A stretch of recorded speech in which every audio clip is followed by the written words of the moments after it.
What happens to your body when you quit caffeine for a month? Don't panic.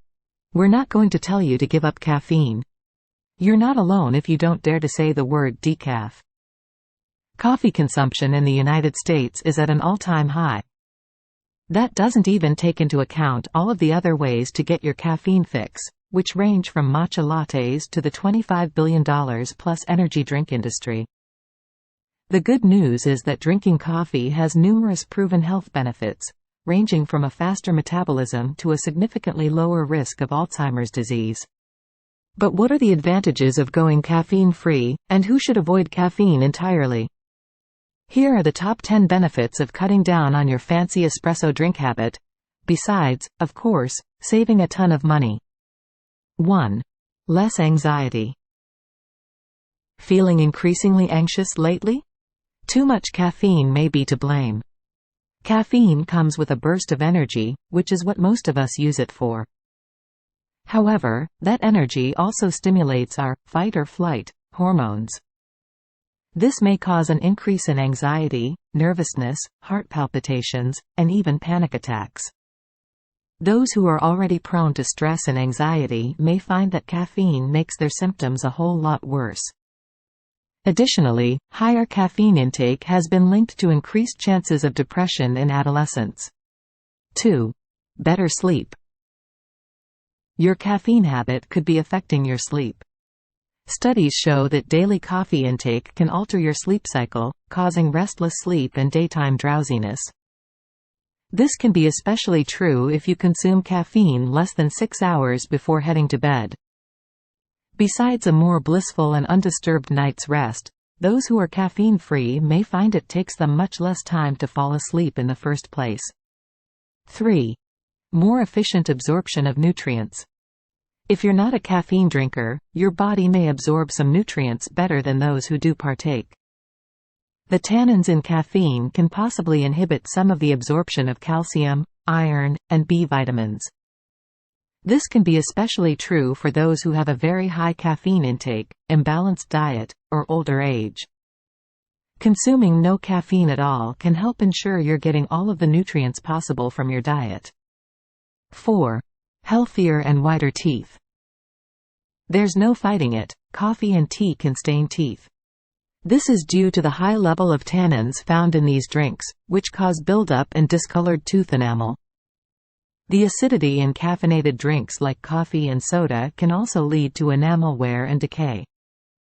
5. Balanced hormones for women. Women may especially benefit from going caffeine-free. Caffeinated beverages like coffee, tea, and soda can alter estrogen levels. A 2012 study found that drinking 200 mg, roughly 2 cups, or more of caffeine per day elevated estrogen levels in Asian and Black women, while white women had slightly lower estrogen levels. Changing estrogen levels can be particularly concerning if you have an increased risk for conditions like endometriosis, breast cancers, and ovarian cancers. While caffeine isn't directly linked to these conditions, high estrogen levels is associated with the causes. Caffeine has also been shown to worsen certain menopause symptoms. 6. Lower blood pressure. Not partaking in caffeine can be good for your blood pressure. Caffeine has been shown to raise blood pressure levels due to the stimulatory effect it has on the nervous system. High intake of caffeine, 3 to 5 cups per day, has also been associated with increased risk of cardiovascular disease. 7. Balanced brain chemistry. It's no surprise that caffeine has an effect on mood. All of those, "Don't talk to me until I've had my coffee" slogans are on mugs for a reason.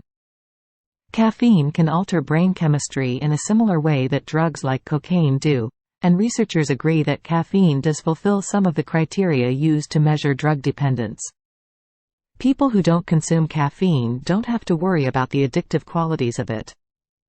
Whereas people who decide to wean off caffeine or stop drinking it completely may experience withdrawal symptoms or temporary changes in mood.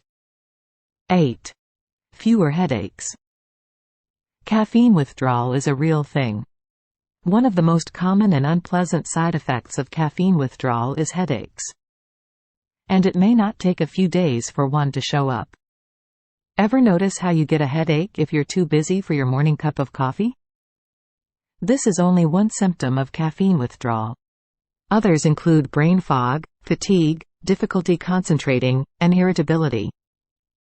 Even if you're not experiencing withdrawal right away, a 2004 study found that caffeine intake is a big risk factor for developing chronic daily headaches. 9. A healthy digestion. Caffeine intake can come with a host of unpleasant digestive issues. Coffee creates a laxative effect that stimulates the bowels. Consuming especially large amounts of coffee can cause diarrhea or loose stools, and even incontinence. Additionally, caffeinated beverages may play a role in developing gastroesophageal reflux disease. 10. You may age better. If you're concerned about aging, you may benefit from not consuming caffeine. Caffeine interferes with collagen formation by reducing collagen synthesis in human skin. Since collagen has a direct effect on the skin, body, and nails, not sipping that morning cup of coffee could mean less wrinkles for you. Who should avoid caffeine? It's best to steer clear from caffeine entirely if any of the following apply to you. 1. You're pregnant or trying to get pregnant.